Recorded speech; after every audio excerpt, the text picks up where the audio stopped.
Hi everybody, welcome back to another episode of College of Lore's Dungeons & Dragons 5e actual play, Curse of Strahd. I almost said Critical Role, which is not what we are. That suddenly became very relationship involved. Yeah, we're not gonna try to monetize that one, guys. Because I don't think it's even worth Support our trying. Patreon! Support Patreon, so that, because we can't make money off that. That video's not getting monetized. It was, I presume, covered in not safe for work warnings. Yes, it will At be. least the specific section talked about Yes. sex. So, we can't monetize that one. We cannot. So support Are our we allowed to talk Patreon. about that at all on YouTube? You are. Oh, okay, cool. Like, you're not allowed to, like, nothing we did was, like, porn. Okay, that's fair. Yeah, we didn't do porn. If you guys missed the last episode, go watch it, because good god. The last Last episode was porn. Remember, our saying here at the channel, College of Lore, we don't do porn. That's it. That's the whole philosophy of the channel, yeah. Anyway, you guys are making your way to Barez, which is pretty exciting. Yeah, it's very far away from here. It is, it's very far. You guys are pretty sure this is going to take you, like, a while. You're not sure exactly how long. Too long, probably. It was significantly closer, but Then you kind of went back the other way. we didn't want to take babies there. Yeah. Admittedly, it is hard for Ruby to part with the babies, but... Yeah, she's a little sad about it. You know how, like, those moms, when they're leaving a babysitter, they can't stop giving, like, direct instructions? Yeah. Like, Yeah. years. That was what she was like with Kolyon as they were on their That's way so out. funny. And she Yeah, was... she's just constantly fussing, like, don't forget to do this, don't forget to do this, please do this Yeah. with them every second. It had been a couple years since she saw her babies, and she still knows their tendencies. Yeah, that's cute. And I think the babies were taking a shine to Mateo. Yeah, probably, which is very sweet. Yes. He's very big and good to pull on. Yes. But yeah, we will start making Yes. the long trek back. So you walk for a good probably 5 or 6 hours, just kind of in relative silence, making small talk, Irina cracking jokes at Brut's expense, as one does at this point in the campaign. You'll walk for several hours, and you realize, as you're walking, that things... It's hard to explain exactly how you feel. You don't you don't feel like you're moving slower, but you feel like everything around you is moving slower. Huh. Like, it's almost like the forest has slowed down around you somehow, like the space around you is slow. You realize this because you look down at the ground where you're walking and you feel, you're keeping pace. And you look up after a few minutes of just kind of walking, you kind of turn to the side of you, and you feel like you were just right behind these trees and now you're barely right in front of them. So that's a little weird. What do you guys make of that? Anyone else see this? What? Whatever's going on. Oh, it's just probably one of those things. I guess we should be used to it by now. I mean, yeah, we should. You should. I am. We just keep walking? Yeah, I think so. Alright, we just gotta keep walking. You will keep walking. It seems to kind of slow and stretch thin before you. To the point where, like, it simultaneously feels like you're walking at a normal speed, but every time you check, you've made feet of progress instead of... You're walking 10 feet at, like, a 60 feet pace. Kind of thing. You're very, very, like, you're walking like a fifth of how fast you should be, you feel like, as you're covering this terrain. And then, as you walk, as it continues to slow down, all of a sudden, all of you, at the same time, you kind of collectively realize that the movement around you has just stopped. It seems like it's moving with you. You're not moving forward anymore, it's moving with you. You're still walking, but it seems like the path is keeping pace with you in a way that it wasn't. It seems like it basically looks like you've stopped, even though you can feel yourselves moving. Well, this isn't good. Really isn't. I've never seen it do this before. I guess I don't go out much. Do we just keep on as usual? Seems like there's not much keeping on to be done. I don't think we really have any other option, though. It's not just gonna go away, I don't think. It might, if we're lucky. You think we're going to be lucky in Barovia? You still have a lot to learn, huh? He just kind of sighs. I guess we'll keep walking. Sure, whatever. And we'll keep walking. You keep moving. This continues for... You can't even tell how long at this point, because you're not covering ground to really gauge it, and the sun doesn't really show itself enough to tell you at what point in the day you're at. You know, you felt like you were making pretty good time for a while, and now you just don't know how long you've been walking anymore. You walk for... Just by the amount of paces you take, I feel like a lot of you start counting your paces, counting your breaths, just to feel like you've got some semblance of forward momentum. As this lasts for what feels like hours, it certainly feels like hundreds of paces. As you just keep walking, just kind of trying to focus on the ground, trying not to pay too much attention to the fact that you're not moving. You're basically walking in place. And then all of a sudden, you feel this kind of... almost like this whooshing sensation of, like, wind moving past you very quickly, like, very strong winds. And as you look around, as you all kind of look up, as you kind of feel this sensation against you as you walk, you kind of stop for a second on the path, and everything around you starts to move. And it starts slow and very quickly moves to, like this entirely too fast. You know how it looks when you're like sitting on a train or like on a like a fast moving bus or something on a highway, a car on a highway, and you're going really fast and you've been driving for a while and everything just kind of blurs because you're moving so quickly? That's what it feels like. Wild. Everything is moving at that pace and you're not moving at all anymore, and you kind of, you know, this wind makes you almost kind of stumble forward and stagger. It seems like the world is just rushing past you all at once. Wild. And this wind, this kind of velocity kind of pushes against you, and a lot of you kind of stagger back. A couple of you kind of finding foothold. Not falling, but kind of stumbling, kind of trying to catch yourselves, catch your balance. And then the whooshing stops, and the weird, like, vertigo-inducing movement stops. And you find yourself in a very different part of the forest than you recognized from where you just were. This area is, in contrast to the kind of mostly dead, very sparsely populated with any kind of vegetation, deadness of the forests around Barovia, and even more than that, a little bit toward Solinka Pass and the Ember Temple and all that. This is lush, almost. It's green, there's plants, there's vines on trees that are still alive and green. The grass is kind of springy at the sides of the path. If you kind of step on a little sprig of grass sticking up through the dirt of the path that you're walking on, it kind of... You can feel that crush of live grass and not the crunch of something deadened beneath your feet. And in the near distance, you see this tree that is just... You know how they have, like, the redwoods or whatever in California? Oh, yeah. The really, really big, like, several, like, dozen feet around trees that you could probably, like, some of them you can drive a car through, you know? Yeah. This is bigger than that. This is 4 or 5 times bigger around than that. You can see it kind of in the distance. It's this massive tree trunk that just kind of arches over this open space. And actually, you realize as you get close to this looks like it's kind of in the center of a very, very rundown town. Huh. And Arena kind of pulls out the map that you guys were following and consults it. Where the hell are we? She kind of looks at you, looks down at the map. Well, apparently fucking Beres. It's about the only place that's got this much life in it, save for the abbey near Kresk. But if Strahd doing this to us... It doesn't have to be Strahd. You know, I've never been convinced that the weird magic is his doing. It's more the realm's itself. I guess the realm wants us in Beres. I guess it does. For better or worse. Guess we'll find out what that means for us. Well, we may as well go in, I guess. I guess we may.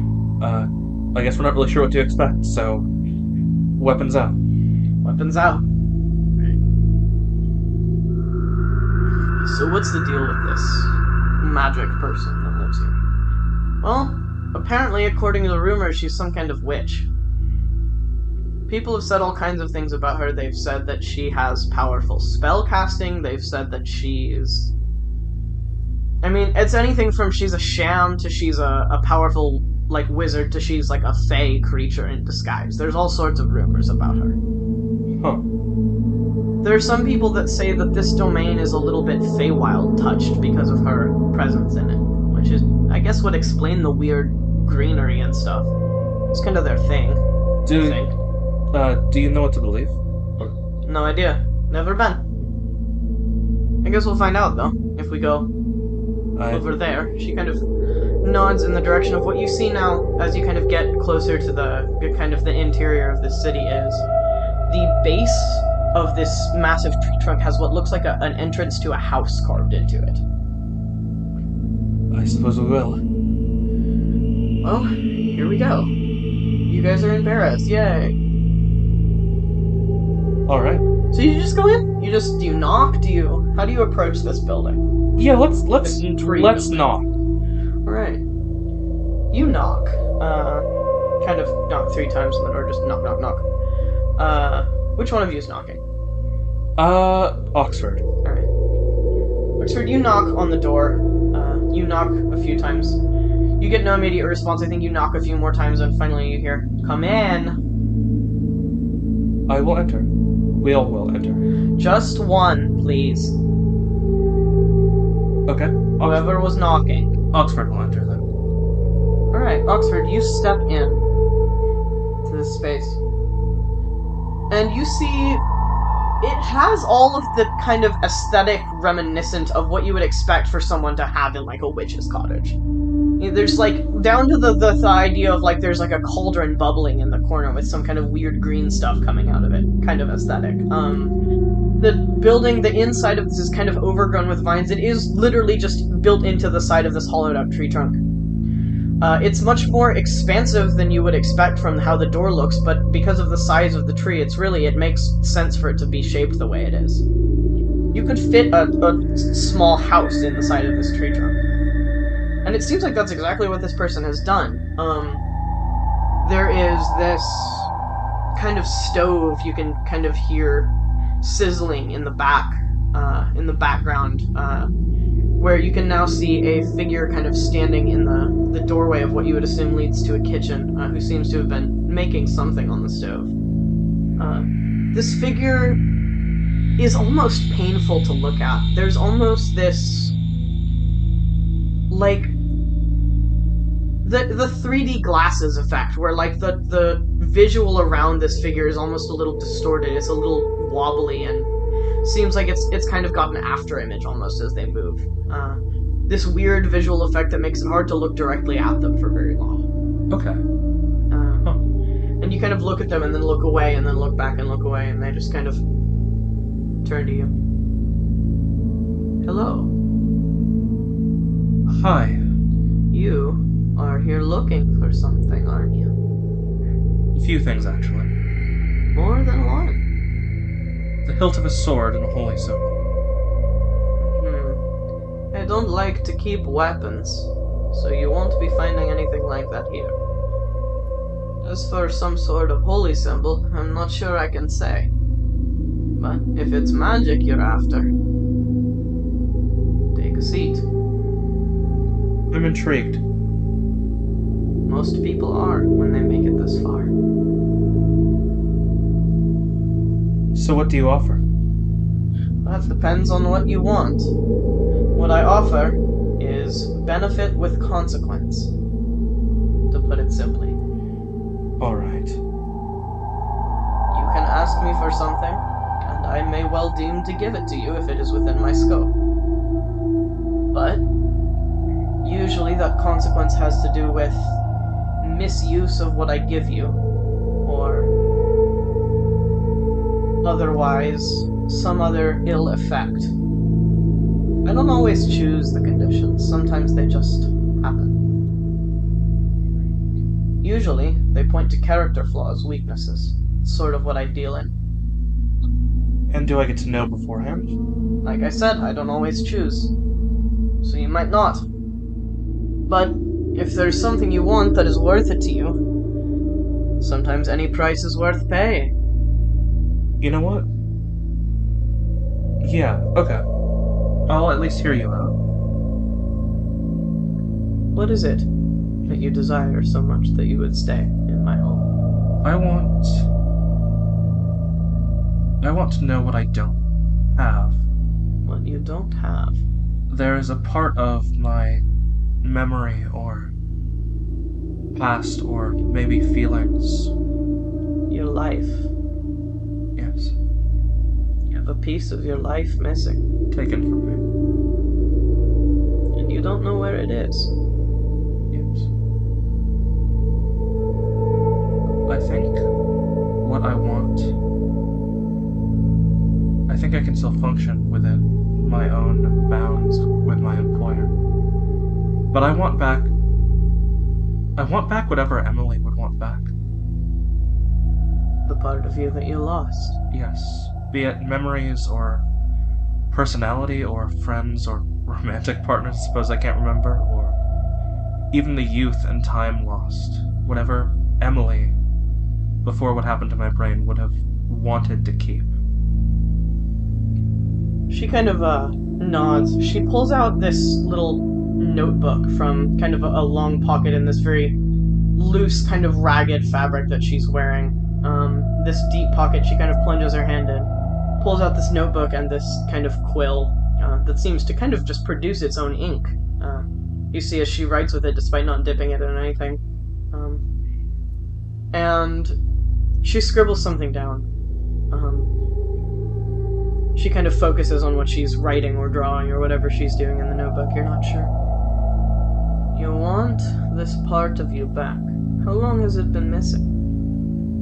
Well, nearly or over 30 years. 30 years is a very long time for such a big piece of you to be gone. Are you sure you're ready to have all that back? What do you mean? Don't mind me. I ask questions sometimes. I have trust that what my employer took from me, they had reasons. And I don't think I would leave my employer. But I would like what was taken back. I want to know what part of my history isn't there, because there has to be something missing, because I don't remember. I didn't remember my name being Emily until you saw it somewhere else. Yeah. Well, So, if there's someone that Emily can't live without, or if there's some defining personality trait or deep-seated memory,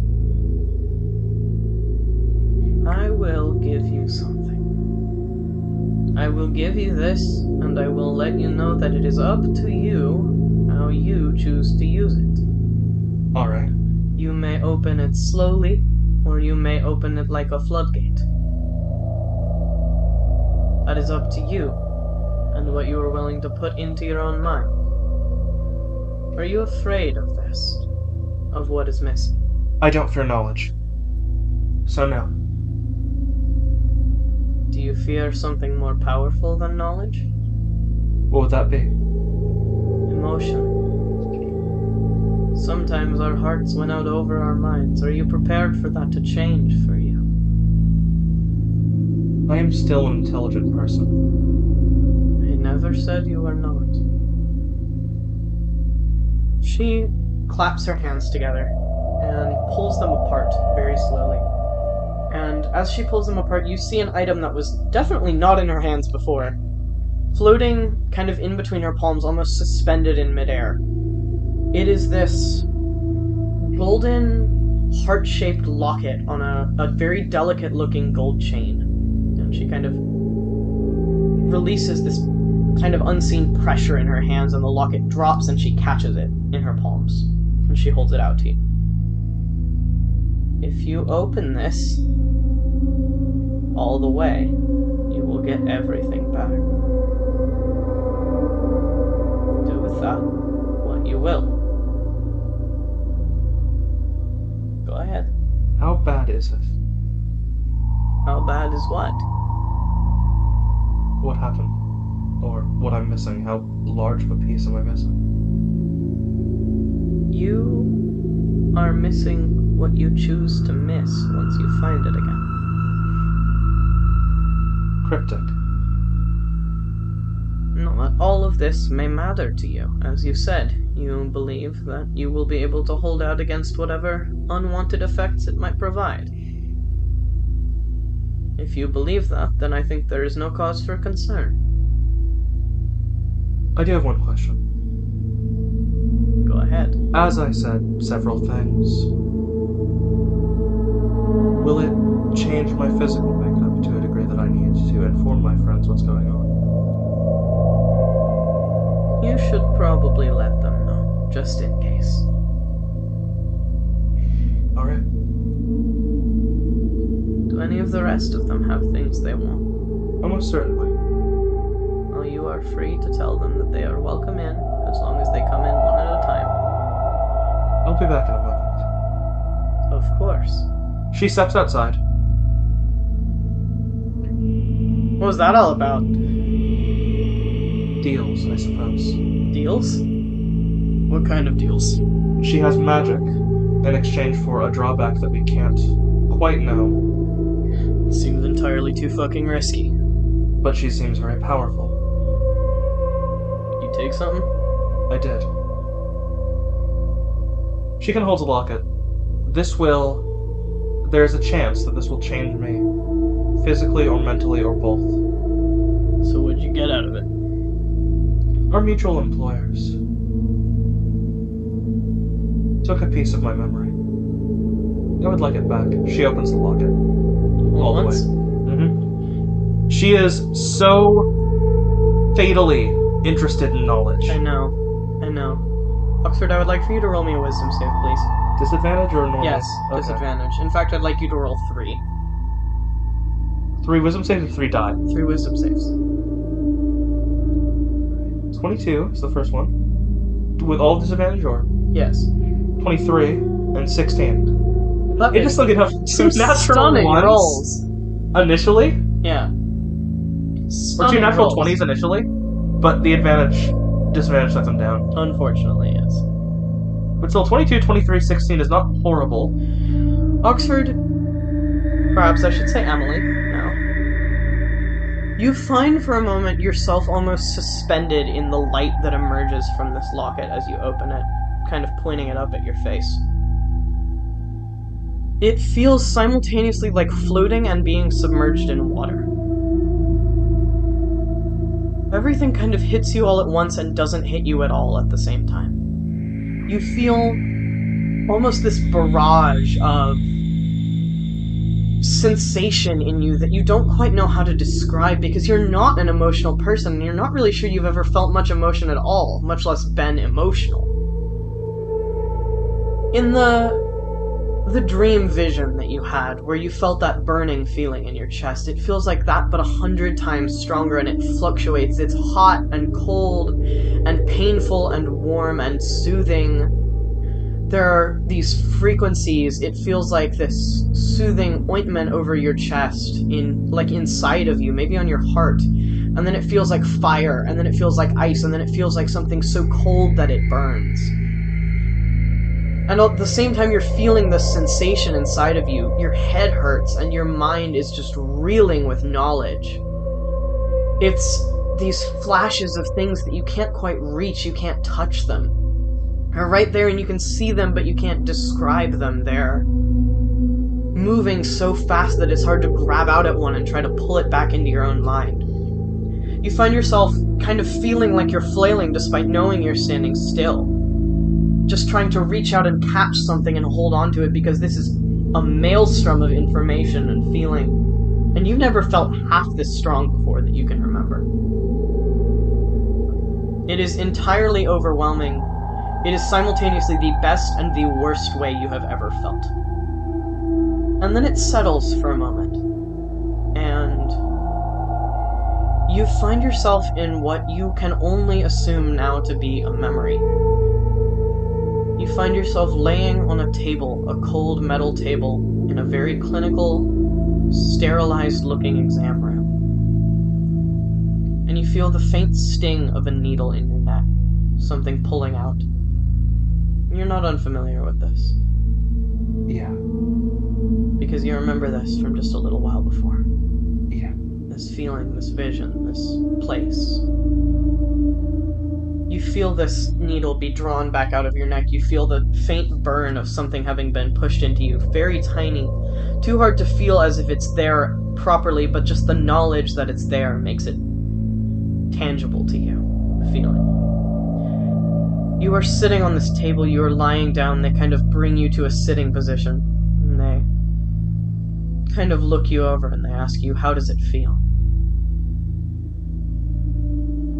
And you're not sure how to answer them. Because you don't know how it feels. There's too many words, and at the same time there's no words to describe the sensation in your body and mind. It feels full.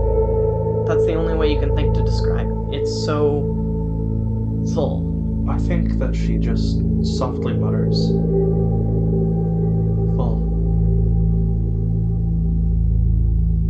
This figure who has pulled the syringe away from you kind of moves to write something on a clipboard. They seem to scribble something down.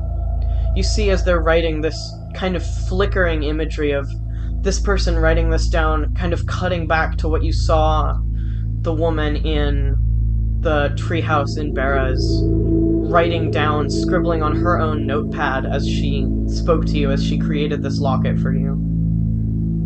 It's kind of this cut back and forth. You can see these two things almost simultaneously in your mind. And this vision kind of fades.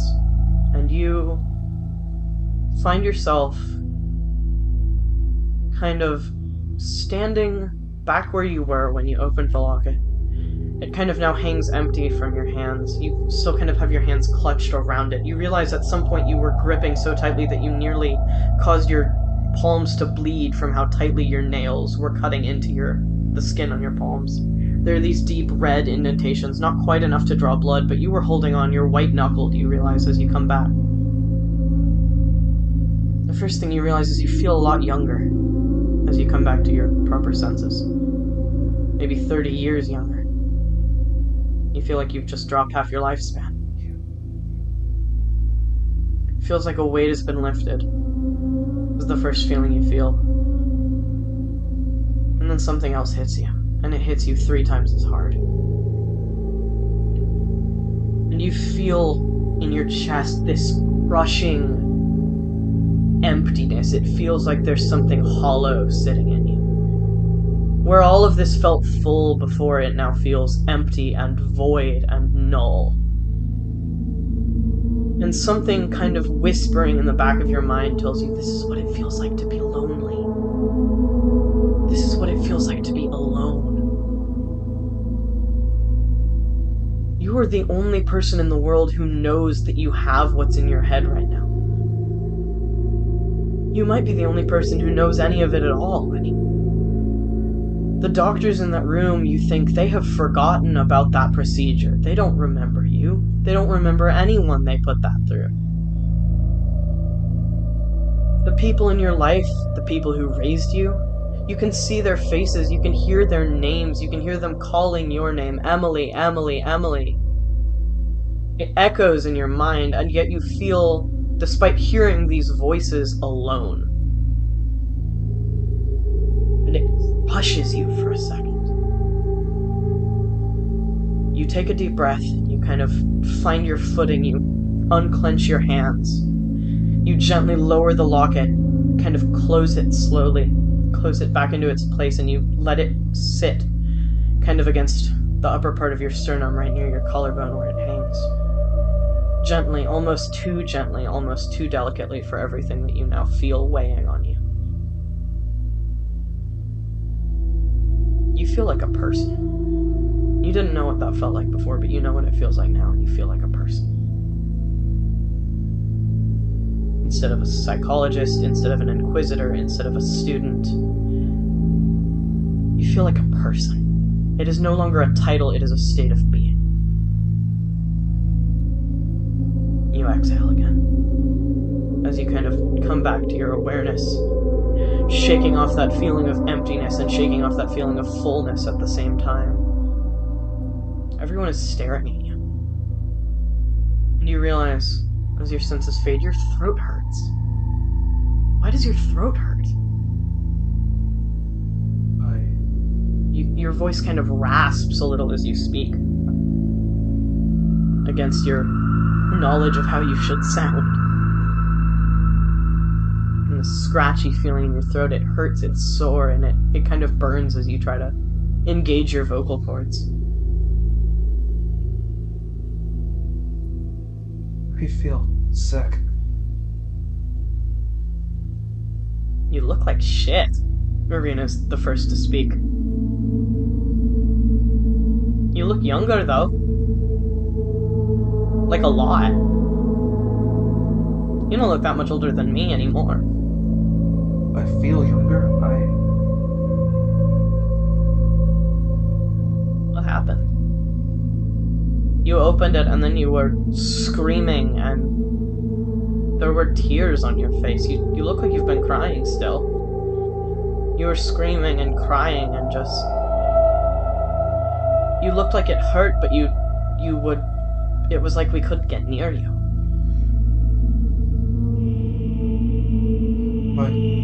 My eyes feel wet. You were crying. Yeah, of course they do.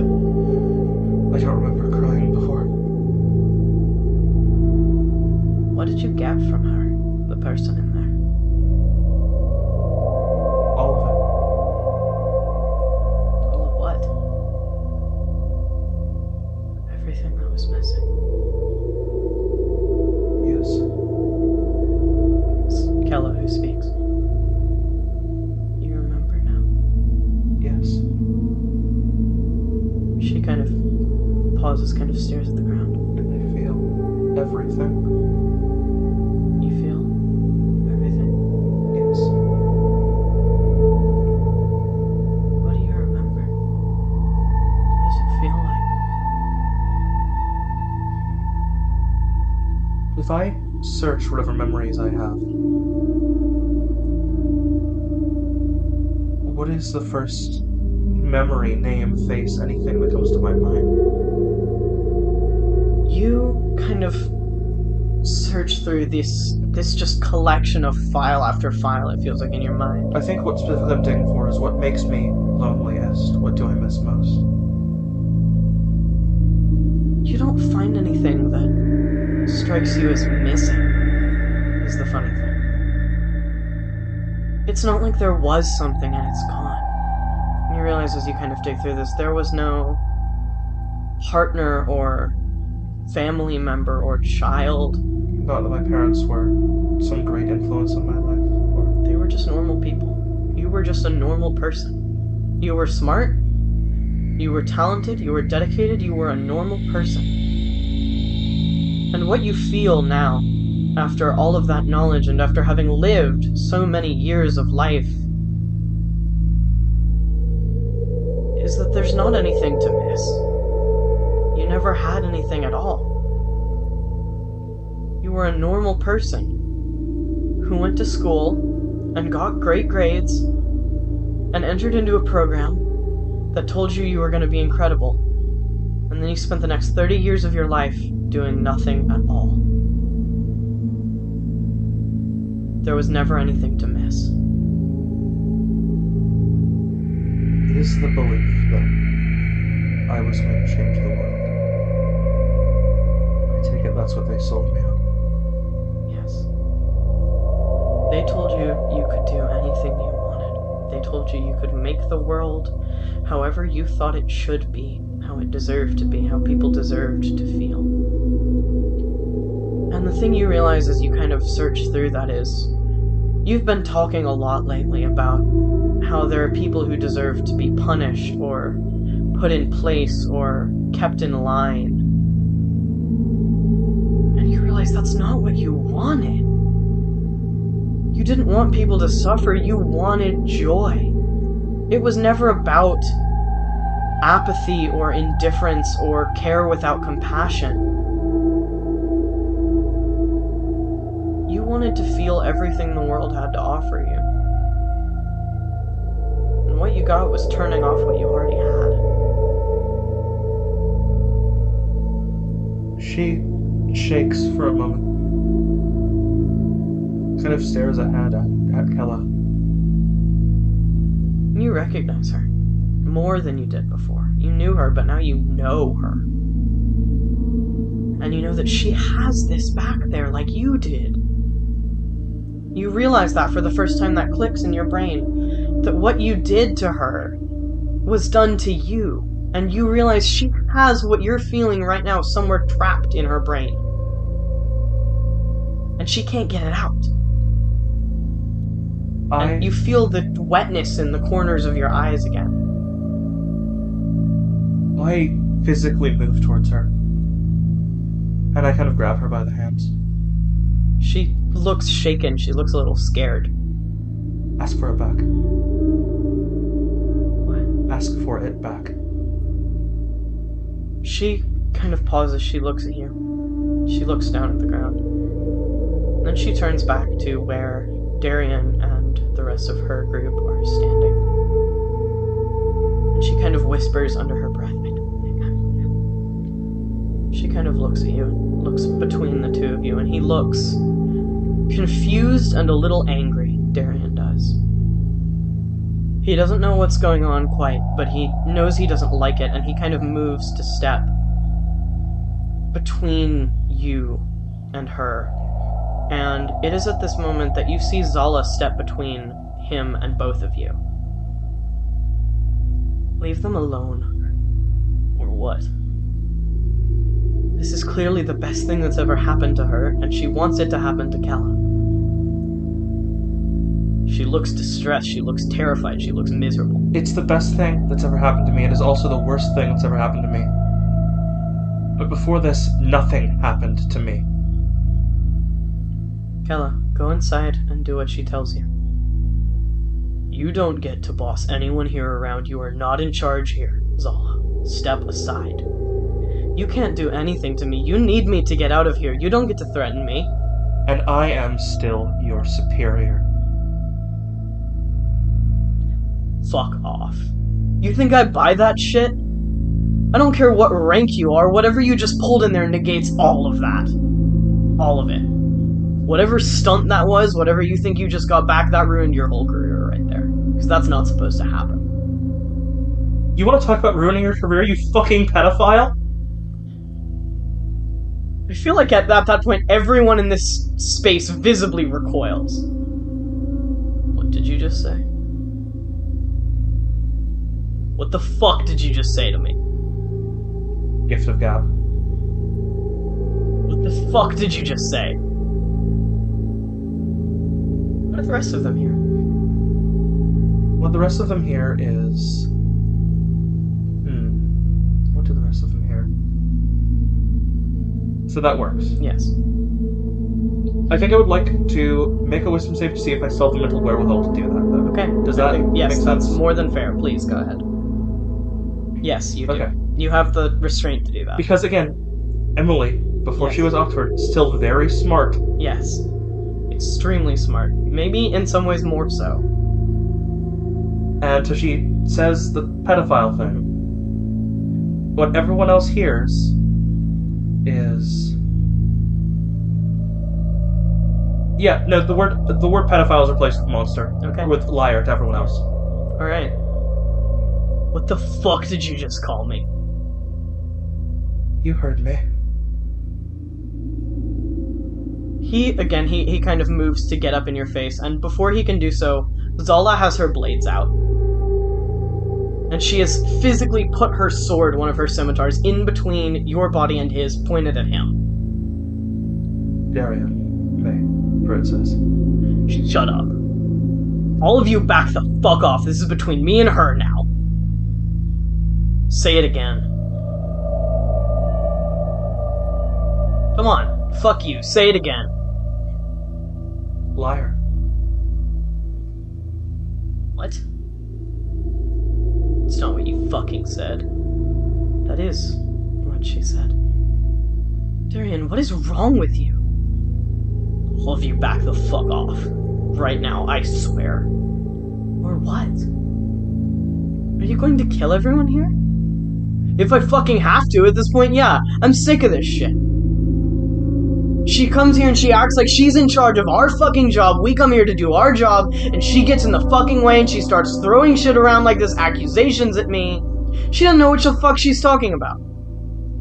None of you know what the fuck you're talking about. I am literally your boss. Like I said, not after whatever the fuck you just did. No, you're not. If you were my boss anymore, you'd know better than to fucking do something like that. Kella has kind of stepped away from you, kind of behind you now, and is just cowering. And you can see Zala is shaking, but she's not moving her swords. Darian, whatever this is about, whatever grudge you're holding against her or anyone else here, you need to let it go. We have a job, and we need to do it. Whatever personal grudges you're letting get in the way this time, you've got to stop doing that. Shut up. You don't know anything about grudges. You've never had anyone who cares about you. You don't know how to hold a grudge because you've never had anyone give enough a shit about you to care. Who would you even have a grudge to hold against? Shut up and get out of my way. No. You're right, no one's ever given half a shit about me. Not even you. Not even you, who promised to care about me. You promised to care about her. She points at Kella. You brought her into this and then you got her brainwashed. The fuck are you talking about? You know what I'm talking about. You know what I'm talking about because you know what happened to her too. And I know what happened to her because I did it. He's panting, he's exhaling. There is just this rage in his eyes like none of you have ever seen in someone before. All of you have seen angry people before. This is different. This is like you can see the blood boiling in his veins. He's angry. Just this unimaginable, it's indescribable the amount of rage you can see in his expression. It's almost like it's radiating off of him.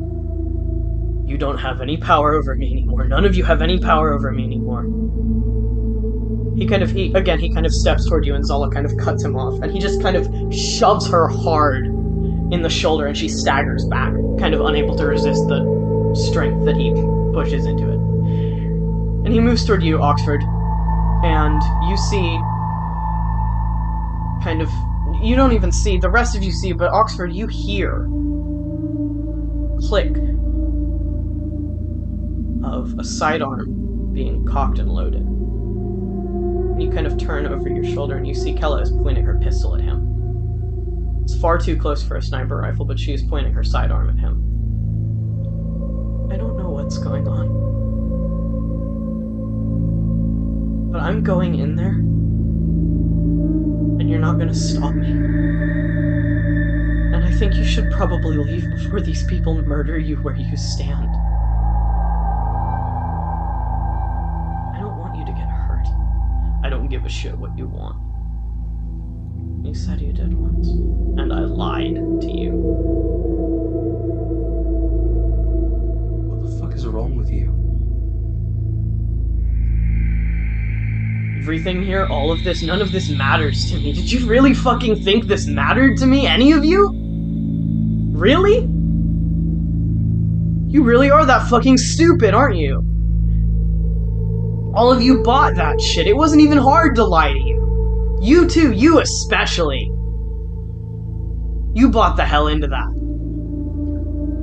Yeah. You're right, Oxford. I am a fucking liar. Because that is my job, and I am doing my job.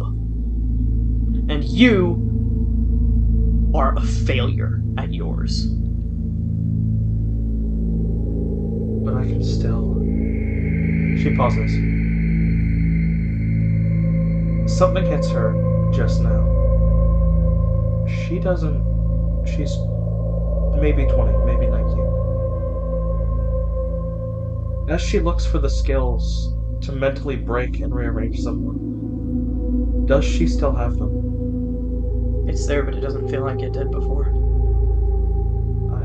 It feels faint, more like a distant memory, more like a... that was muscle memory before, it's not now. It's something you'd have to call upon, you might have to practice it. They trained you once, and you could train yourself again, but it doesn't feel like it did before. Moreover, she doesn't want to do it. No. She doesn't want to do it at all. It's the opposite of what she wants to do. She stands up. I was going to destroy you. Now what? What? You're gonna break my mind? That was the plan, yes. Like they would have given you clearance for that? How old are you? The fuck does it matter? How old are you? 43. How old is the mother of your child? Everyone, I think, on his side especially, just kind of stares at him. Zal kind of looks at him. The fuck is she talking about? Shut up. What the fuck is she talking about, Darian? He goes to pull his sword. And you see this energy crackle out from it. As he pulls it from its sheath and he makes this cut on his arm, and you see this dark energy start to radiate from the blade. You know what a blood hunter is. Yes. This kind of necrotic energy starts to crackle through his blade. And he kind of moves. And then you hear this gunshot. And you all of you turn to the side, where you see someone that only you, Oxford, have ever seen up until this point. And this woman with darker skin, dark, thick, curly hair, and these bright, vivid purple eyes that are currently glowing like nothing you have ever seen before on a person, snarls, "I'm 20 fucking 5!" And she shoots him again. It is at this point that Zala, kind of starting to piece together what the fucking deal is here, just tackles him. And Mateo kind of moves, kind of unsure what to do in the situation, kind of moves to separate them. And Zala grabs him by the wrist and pulls down hard, and all three of them disappear. And all of you, and Esmeralda Devnir, and Irina, and Kella are standing in front of this treehouse with no idea what the fuck is going on. And they are gone. Did she just sacrifice herself to get rid of them? I don't know. Almost certainly. They're gonna beat the shit out of her for that. Holy shit, that was fucking cathartic. She kind of steps into clear view. It's nice to see you again. I didn't even have to do much digging, did I? You did it yourself. I like knowledge. Do you like this too? Yes. I also hate it. It's gonna feel like that for a while, probably. It's gonna feel like that for a while. She starts crying. Yeah. Emily. Yeah. Kella kind of very tentatively puts a hand on your shoulder, Oxford. Emily.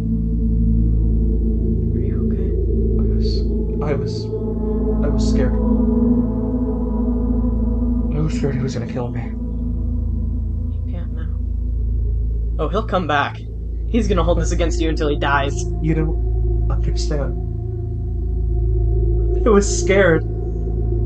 I was scared. Is that good? I haven't been scared before. That... Yes. Do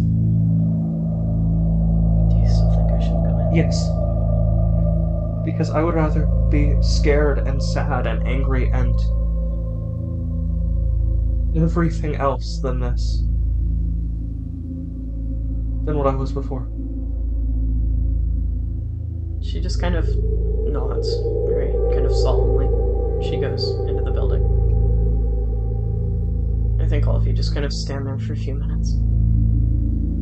Pruitt kind of says to the rest of them while she's in there, I'm gonna take a walk for a moment. You mind if I come with? By all means. Kinda don't want to see you go off and kill yourself. Oh, I'm not gonna kill myself that badly. I wasn't that attached. It's all too easy to get there, though, isn't it? He's good at that. I guess you would know. Unfortunately, it's even easier when you're a stupid teenager. Yeah, at least I was an adult. I had sex with him once, so it's not like... I hope it wasn't as bad as it was some of the times I did it.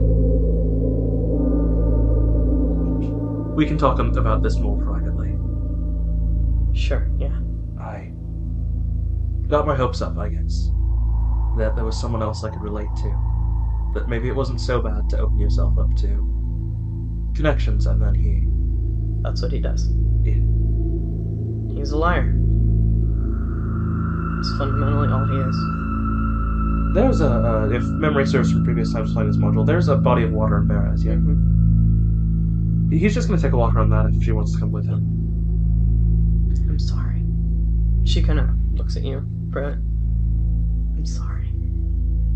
I never thought I'd have to say that to somebody else. I'm sorry for you, too. I'm over it. I'm just glad he's gone. He won't come back anytime soon. I just do want you all to know that he's gonna hunt you down till you kill him or something else kills him now. Because he does know how to hold a grudge. Then we, Emily says, will have to kill him. I think you can figure it out. I have a question for you, as a DM. Mm-hmm. Previous to this, Emily's alignment would have been lawful evil. Yes. What would it be now on that chart speaking? Neutral, leaning, lawful good. You would probably put that. Alright. And they walk and we wait for Kella. It takes a few minutes. She's in there for a few minutes and she comes out. And she kind of holds out her hands to you, Emily. She has a locket just like yours in her hands, just a little smaller. A little less contained within it, maybe. She just kind of looks at you. Do I just do it all at once? It's like a band-aid. Okay. Is it gonna hurt? Part of the hurting, I imagine, was dropping almost 40 years. Which I don't think you'll be doing. I would be really confused if I did. She kind of takes a deep breath, steadies herself. And she opens the locket. All of you watch. Emily, you now seeing it kind of from an outsider perspective, the same thing that you felt, it kind of radiates off her. She almost glows for a second in the light of the open locket with all of this energy kind of surrounding her. And when her hands kind of drop, you see those same kind of red crescent marks from her nails. You see her eyes wet with tears. That's what it's supposed to feel like. Yeah. I hug her really hard. She hugs you back. She hugs you just as hard. And she just kind of starts sobbing onto your shoulder. Emily cries with her. I feel like a person. Me too. I didn't realize I forgot how. I feel like a person. I don't know what I felt like before. We are people. I don't know what I was, but I'm not that now. He's gonna come back. And we're gonna stop him. You all see Esmeralda kind of wander back over in your general direction. She kind of looks you all over. Hell of a day you guys have had. Yeah. She kind of looks over at all of you.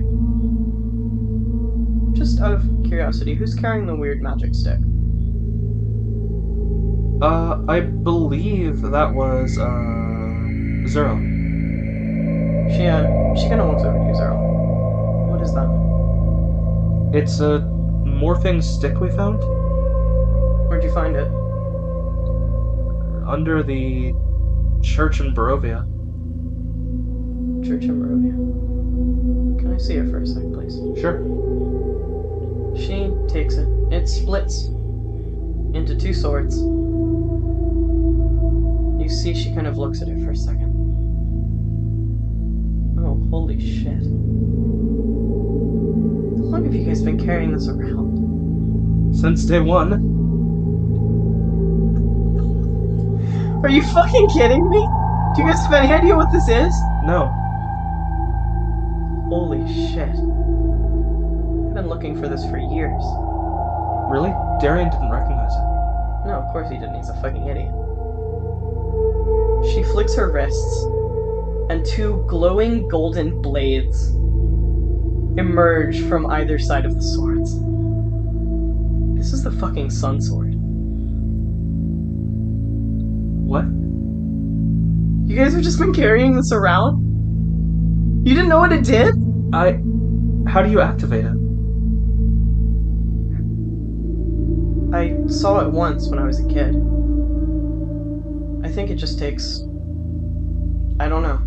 It just took focus from me. I knew what it was. I've seen other people use it.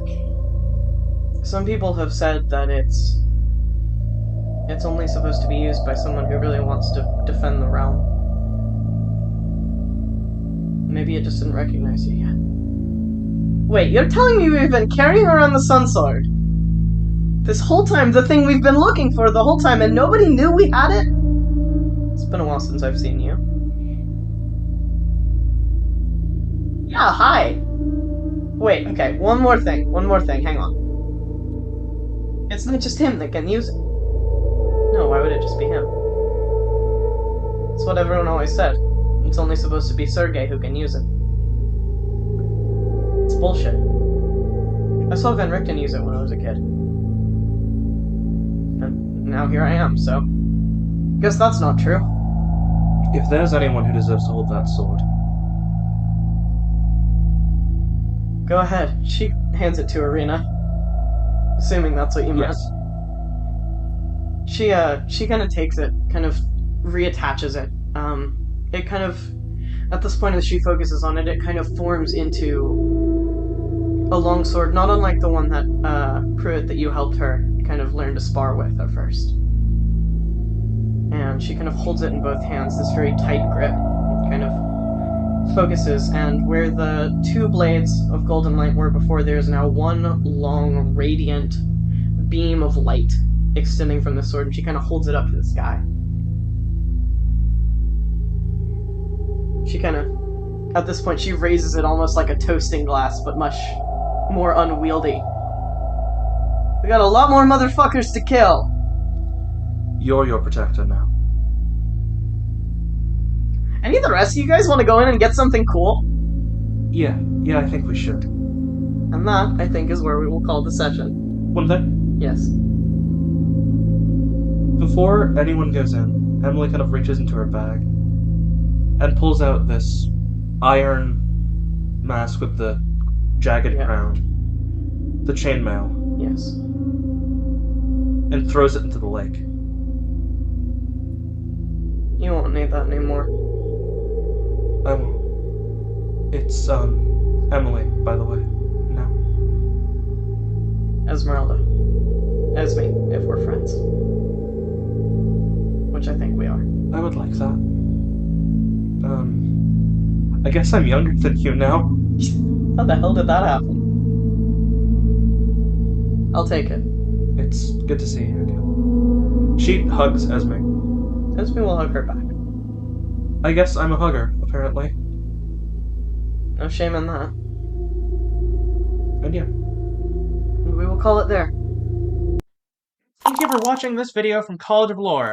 Remember to like this video, subscribe to join the party, and have a fantastic adventure.